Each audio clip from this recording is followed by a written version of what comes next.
Sim, estamos num momento solene aqui no Mensageiro Cast. Afinal, é Natal e também não é todo dia que temos a alegria de conversar com alguém que, depois de trilhar uma jornada cristã aqui na Paróquia da Glória, no bairro Cidade dos Funcionários, fazendo sua primeira Eucaristia, Crisma, engajando-se nos trabalhos pastorais como catequista, acaba de se ordenar diácono. É isso mesmo, habemos diáconos. Você vai saber muito mais sobre este entrevistado de hoje em nosso último programa de 2020. Eu sou Danilo Ramalho, desejando a todos um feliz e santo Natal e desejando mais as boas-vindas ao nosso Mensageiro Cast especial de Natal, o podcast da Paróquia Nossa Senhora da Glória em Fortaleza, Ceará.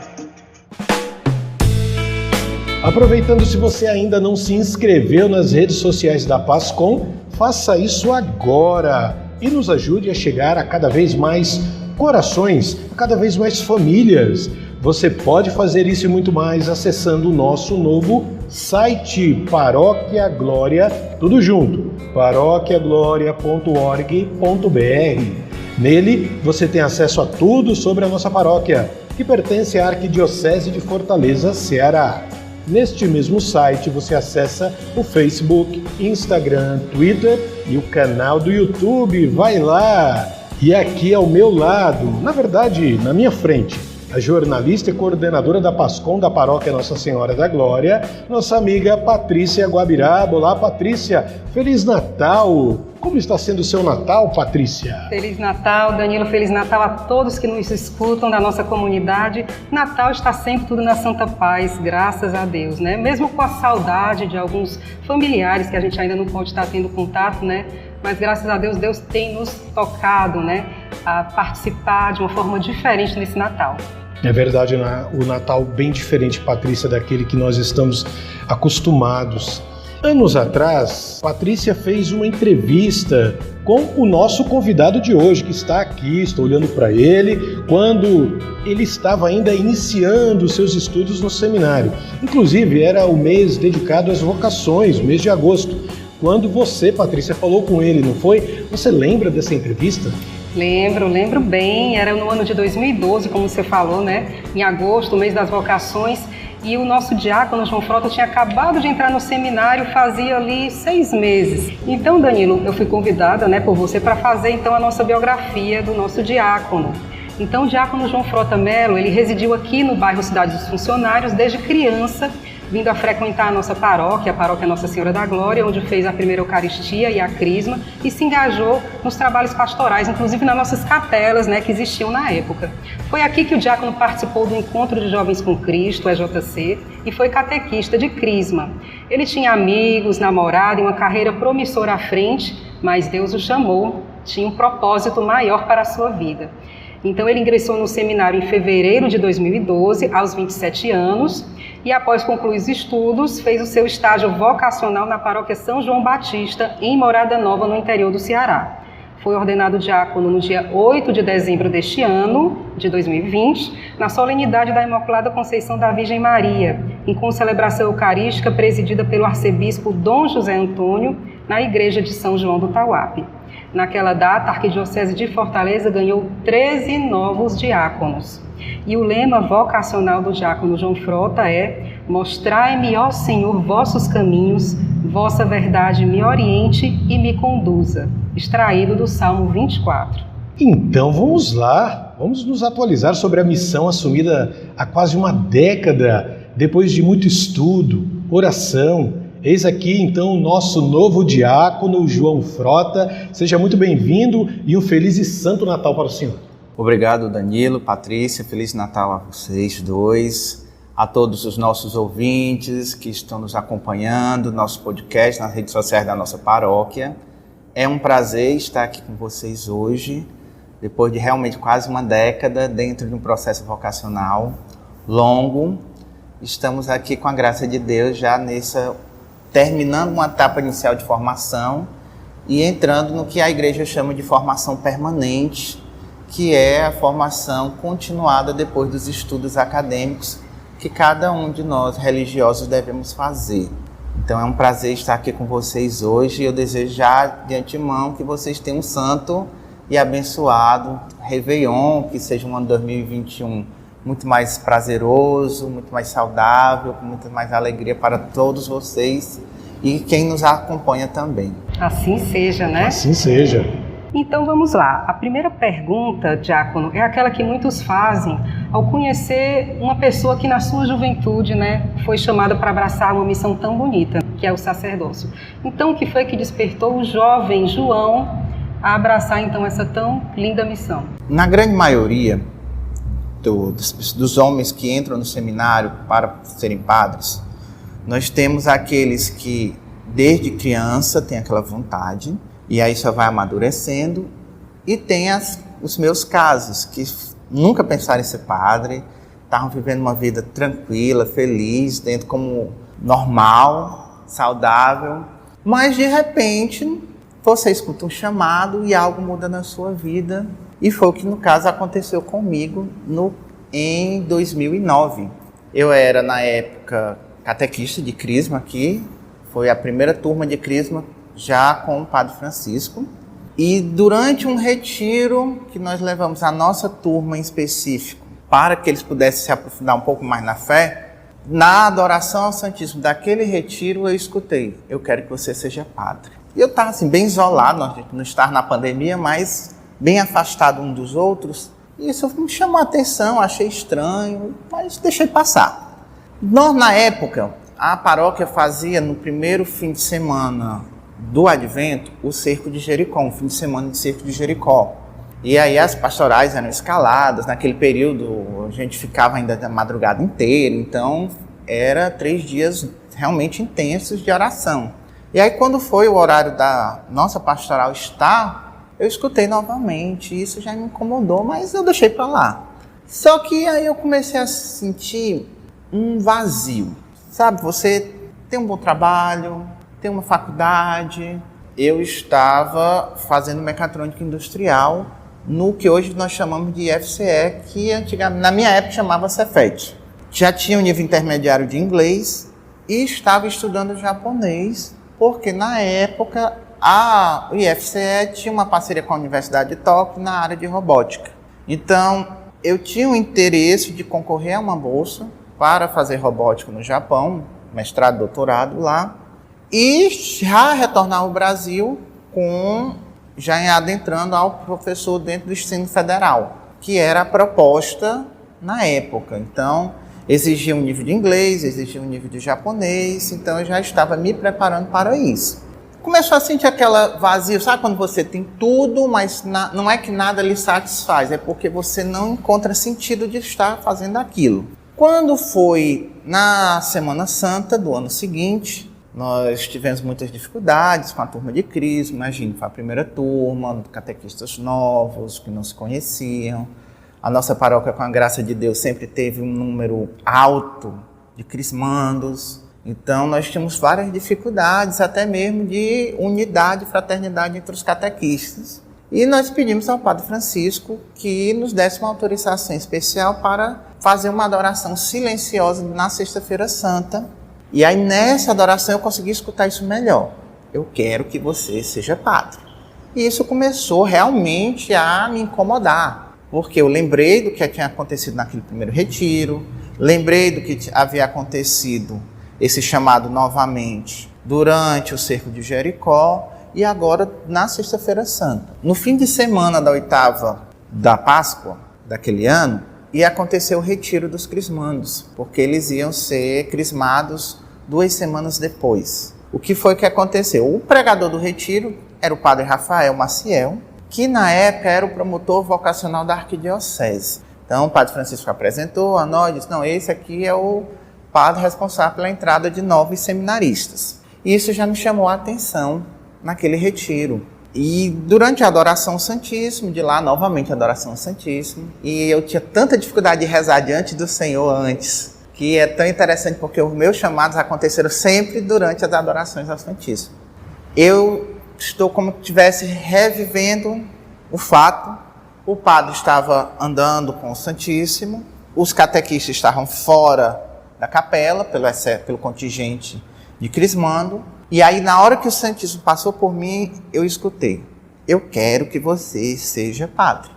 Você não percebe que essa vida não é para você? Isso era a minha voz saindo de dentro de mim, falando. E eu lembro demais que eu respondi assim: Senhor, tudo bem, pois mude meu coração e minha mente para aceitar, porque eles não estão aceitando. E ele dizia: procure o padre. E foi o momento que o padre Rafael passou. Eu fui conversar com ele me explicou o processo. Na época nós tínhamos que passar por 2 acompanhamentos por 2 padres. O padre da sua paróquia e ele. Então, uma vez por mês, durante um fim de semana, nós íamos para o seminário, passar para os encontros em grupo de preparação para a entrada no seminário. E aqui eu fui conversar com o padre Francisco, eu acho que ele ficou muito surpreso. Na época, o padre Josiel, que era o nosso vigário paroquial, era responsável também pelo setor vocacional da região episcopal, então ele ficou responsável por fazer o acompanhamento. O que existe do jovem de 8 anos atrás, que era apaixonado por robótica, fazia faculdade de engenharia, depois de passado então, essa quase uma década, o que existe daquele jovem no futuro padre de hoje? Quando eu entrei no seminário, eu estava morrendo de medo, porque na época eu era geek, acompanhava todos os mangá, tudo que vinha do Japão, da Coreia, ainda não estava na moda as novelas coreanas, as bandas coreanas, mas eu fazia cosplay no Sana, eu tinha coleção de RPG, tinha coleção de mangá dos Cavaleiros do Zodíaco, de Dragon Ball. Minha infância, eu juntava moedinha para ir jogar videogame na praça. Então, esta minha vida, para mim, vamos dizer assim, quando eu entrei no seminário, pronto, agora eu não posso mais assistir um anime, não posso mais gostar de super-herói, eu não posso mais jogar um RPG, eu não posso mais jogar um videogame. Não porque isso fosse coisa do demônio, não. Eu achava que esse tipo de hobby não condizia com aquilo que Deus me chamou. No seminário, nós aprendemos a equilibrar a nossa vida e a nossa rotina. Então, tinha um tempo de eu assistir o anime? Tinha. Só que eu não podia passar 4 horas assistindo anime como eu fazia antes. Eu tinha 15 minutos. Tinha hora para eu poder ter um jogo online, jogar online com pessoas de fora? Tinha. Mas não passar 4, 5, 6 horas como fazem os jovens hoje.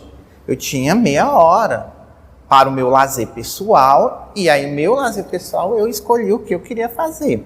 Então, aquela ideia do Papa São João Paulo II de Santos de calça jeans, isso foi muito bem a minha realidade. Então, eu continuo geek, e nós temos muitos padres da Arquidiocese que também são geeks, então a gente tem altas conversas, se reunia para assistir os filmes da Marvel.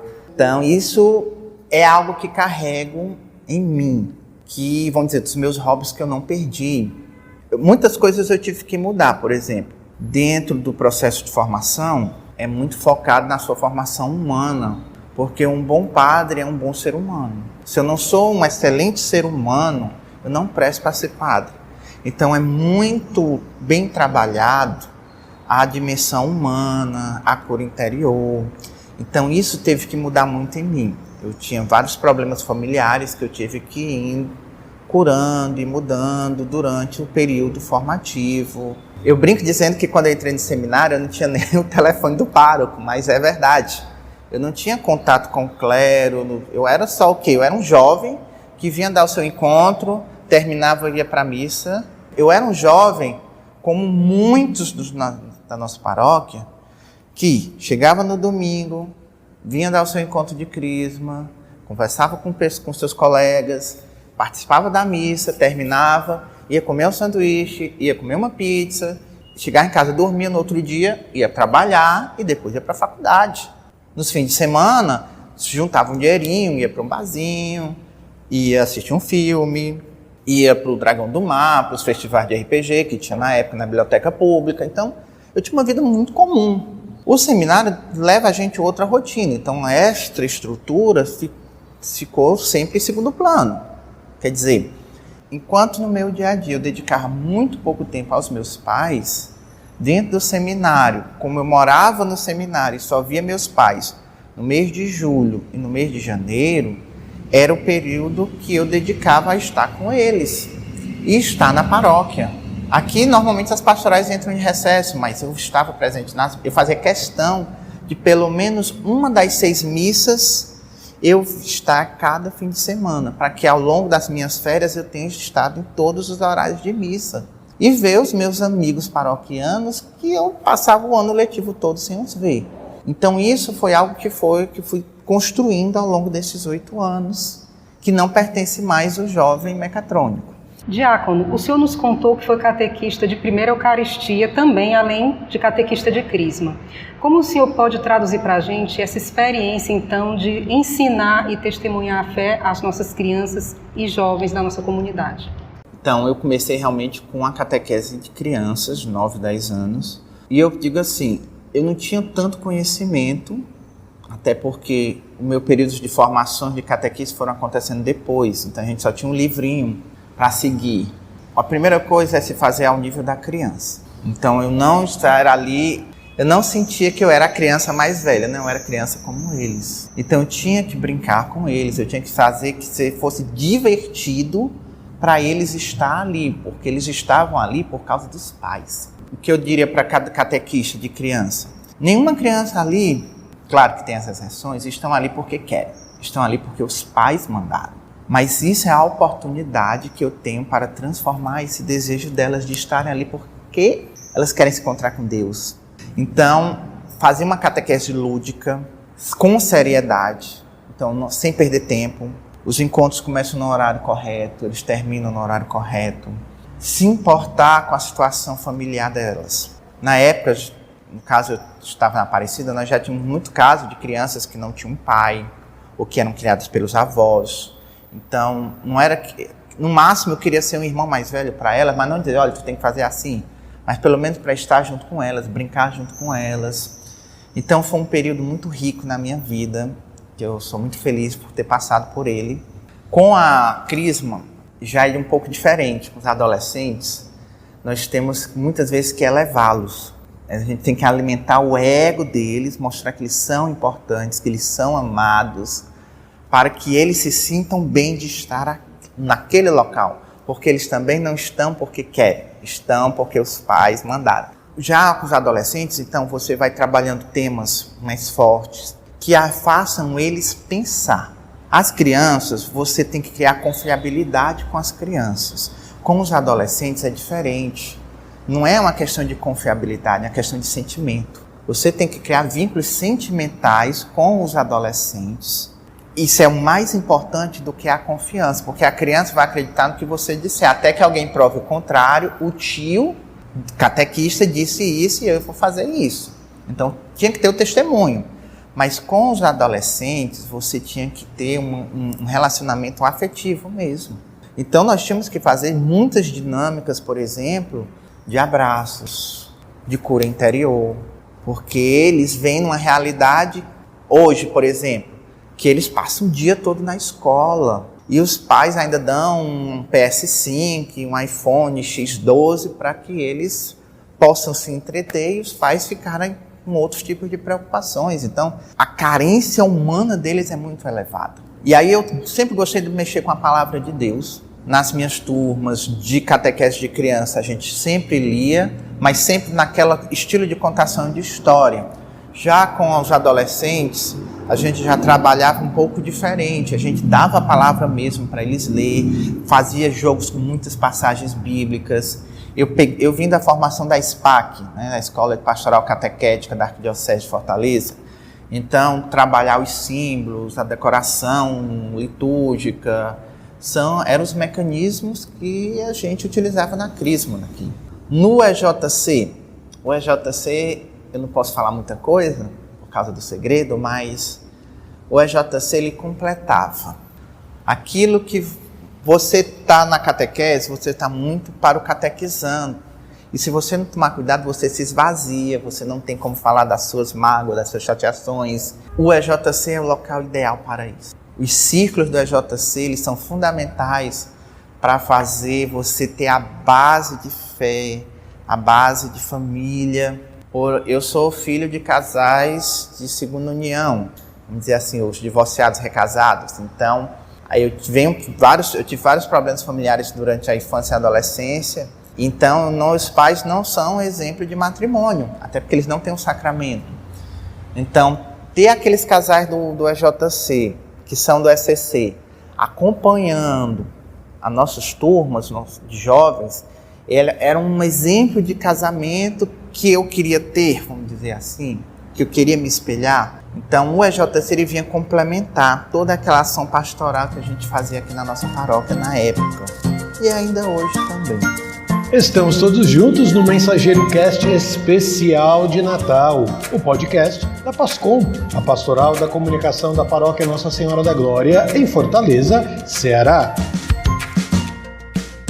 Acesse nosso site, baixe este e todos os outros episódios do nosso podcast. Fique por dentro com o que acontece em sua paróquia e lembre de compartilhar o nosso conteúdo, que é feito única e exclusivamente para servir a nosso Senhor Jesus Cristo, sempre no caminho seguríssimo de Maria Santíssima. Meu caro diácono, o que o Senhor teve de abrir mão quando assumiu a missão do diaconato e o que o Senhor recebeu em troca ao assumir a missão de diaconato? Pode citar um de cada situação, o que perdeu e o que ganhou. Eu acho que eu ganhei muito mais do que eu perdi.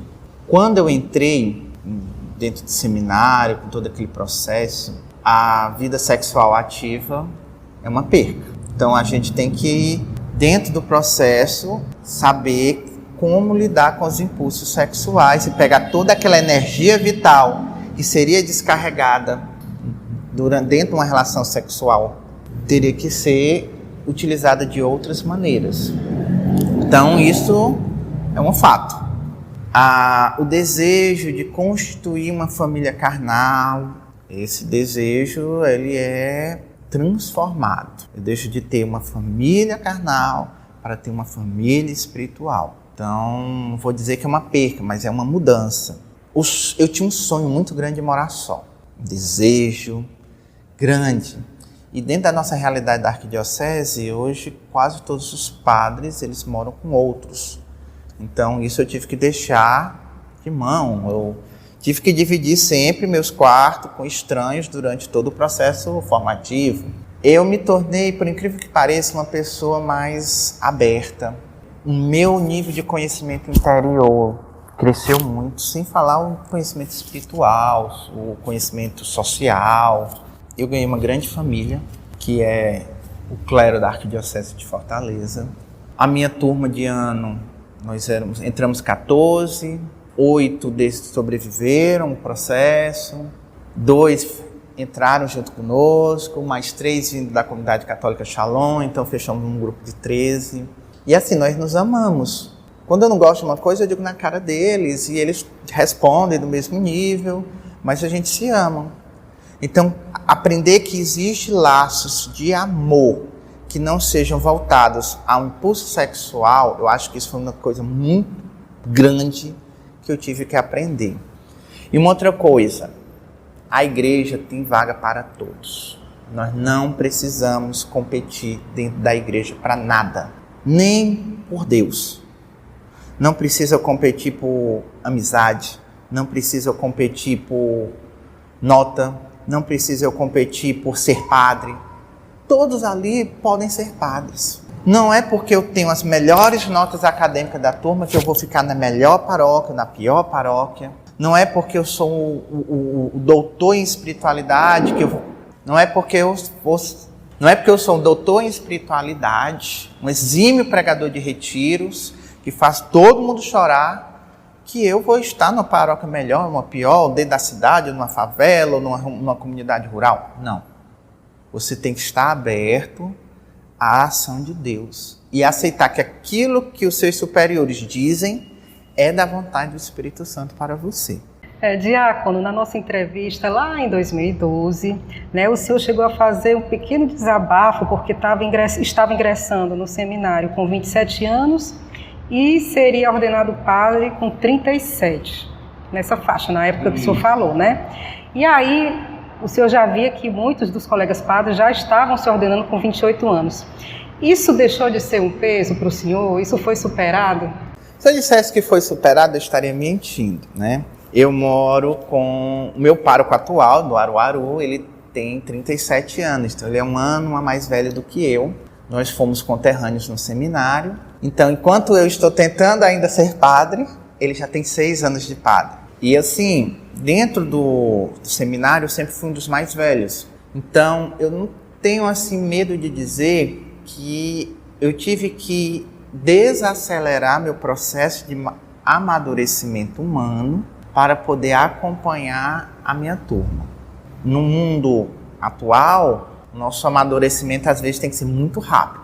Amadurece para alguma dimensão e outras deixam a desejar, continuam imaturos. O seminário, ele tenta equilibrar todo esse nível de maturidade. Então isso você vai aprender que às vezes você é muito maduro demais com umas coisas, mas para as outras você é muito imaturo e a gente tem que frear aquele ali, às vezes até parar, para deixar as outras dimensões suas indo crescer. Então, de fato, ainda é algo que me pesa. Por exemplo, eu às vezes me olho no espelho e digo, meu Deus, já estou com 10 anos, né, nisso. Mas, se Deus me estivesse já me chamando com 18 anos de idade, eu não tinha maturidade humana nem espiritual para escutar. Minha vida era um barulho tão grande que eu não conseguiria escutar Deus. Então eu precisei aprender a me silenciar para poder conseguir escutar Deus falando comigo. Então não é um arrependimento.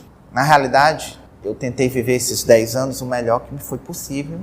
Os meninos têm muito orgulho disso. Eu digo, tenho, porque eu não entrei enganado. Então, eu tinha uma vida econômica muito boa.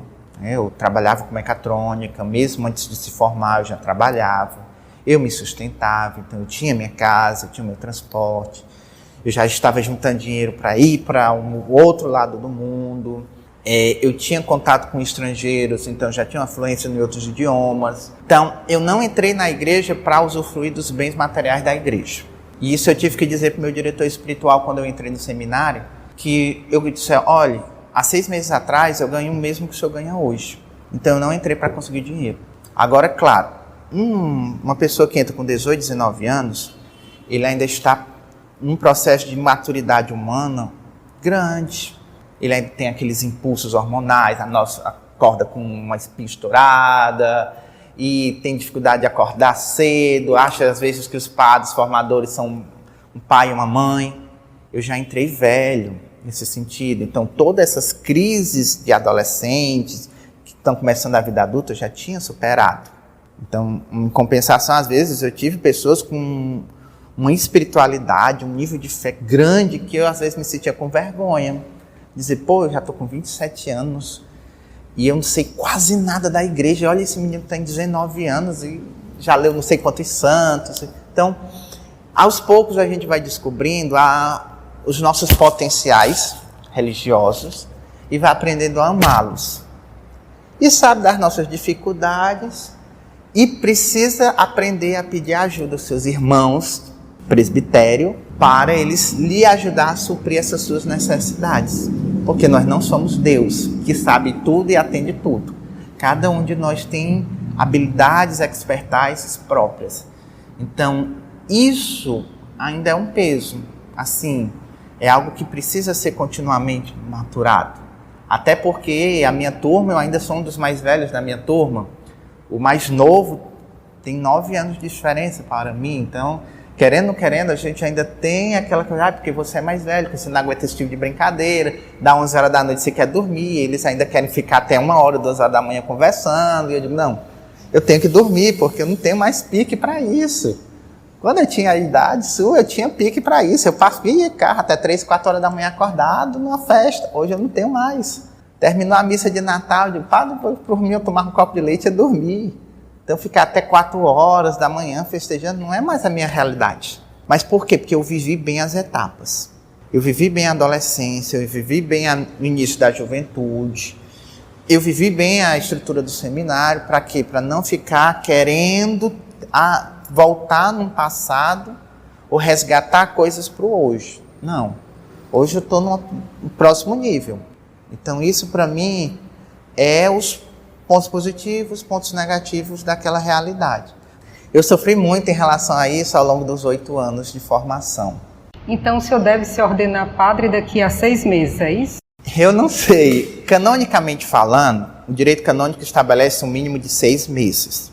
A Arquidiocese de Fortaleza, atualmente, sobre o pastoreio de Dom José Antônio, tem tentado concentrar as ordenações presbiterais, geralmente no dia 21, 22 ou no máximo 23 de dezembro, que coincide com o aniversário da dedicação da catedral. O ritual de ordenação sugere que a ordenação para padre aconteça de preferência na catedral e em uma grande solenidade da diocese. Então, se os livros litúrgicos já sugerem isso e nós temos uma data propícia, geralmente fica dentro desse período. Esse ano, por causa da pandemia, por causa da reforma da catedral, nós não pudemos ter tido a ordenação dos meninos em dezembro. Foi antecipado para o dia 22 de novembro, a festa de Cristo Rei. Mas eu espero que a minha ordenação aconteça antes do Natal de 2021. Mas se eu chegar para o arcebispo e perguntar isso hoje, ele vai dizer, não sei. Está ainda na mão de Deus como é que vai ficar.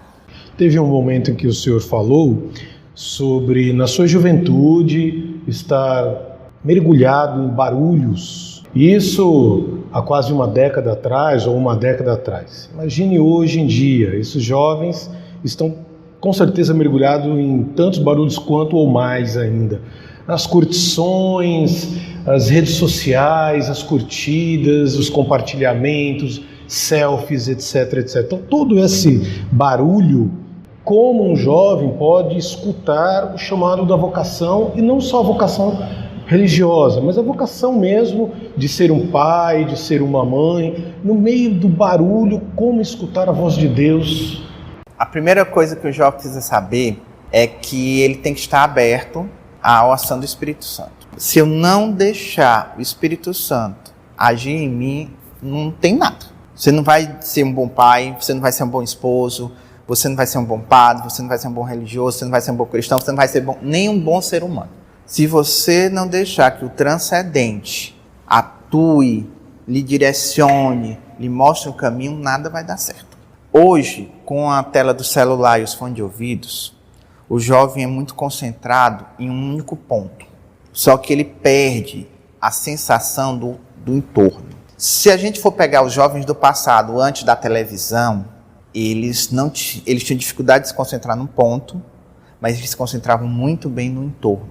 Isso, nós temos o texto bíblico para isso. As pessoas percebiam a ação de Deus na natureza.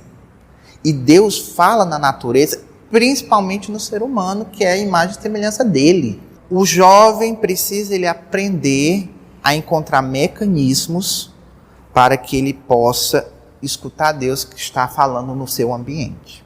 Às vezes eu preciso, sim, colocar o meu headphone para não escutar nenhum ruído, mas ele desligado.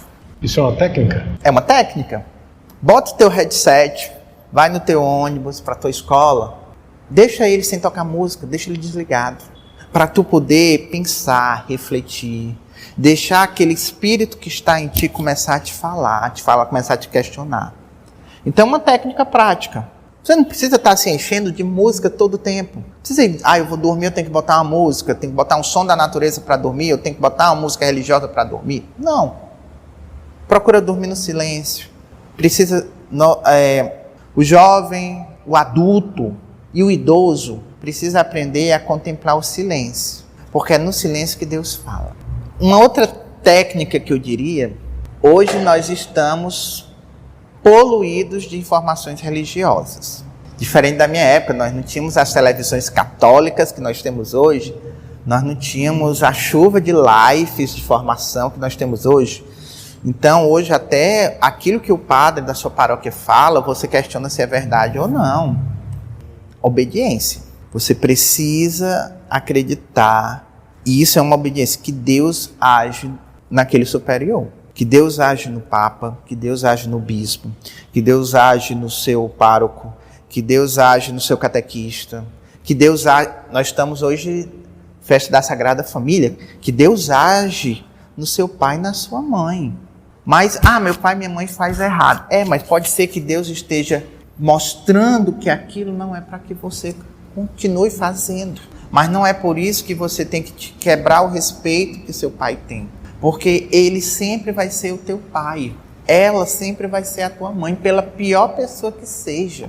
O mínimo que você precisa ter com ele é respeito. Essa realidade você precisa colocar. O jovem precisa aprender a se dedicar à palavra. Foi a primeira coisa que o padre Josieldo me mandou fazer quando eu disse que queria entrar no seminário. Ele disse, vá ler a palavra de Deus. Vá fazer o que a igreja chama de Lexio Divina. E eu tive que fazer. Eu comprei um caderno espiritual. E aí todo dia eu tinha que fazer aquele exercício. Né? Eu tinha que ler. Hoje eu for o capítulo 1, amanhã é o capítulo 2, depois o capítulo 3. E eu ainda tenho um caderno. Então quando eu retomo, eu vejo quanto que eu cresci, o que Deus estava querendo falar comigo naquela época. Se hoje eu solucionei. Sabe? Então assim, às vezes o jovem está muito preso a... Eu vou assistir uma postagem de fulano de tal. Eu vou ficar só na manchete? Ou só na mensagem do WhatsApp, ou da mensagem do Instagram? Isso é uma fé muito superficial. São Paulo vai dizer, é uma fé de bebê. Você ainda está na mamadeira. Se a única contato que tu tem com a palavra de Deus é quando tu vem à missa e escuta a homilia do padre. Ou quando tu está varrendo a casa e bota o padre Manzotti, ou qualquer outro. E acha que está escutando... Porque tu está em outras tarefas, isso não é falho. Ou eu vou fazer a novena com o padre Manzotti, pois você pare todas as outras coisas e sente para fazer a novena. Para que Deus possa agir em você naquele momento. Se você só tem 1 hora para dar para Deus, pois dê essa 1 hora de qualidade. Se você só tem 1 hora para estar com teu pai, pois dê essa qualidade nessa 1 hora. Se tu só tem 1 hora para estar com teu filho, brincando com ele, no teu dia, pois que seja de qualidade essa 1 hora. Porque essa 1 hora vai suprir a tua necessidade e a necessidade do outro. Então, e assim, dê também 1 hora para você.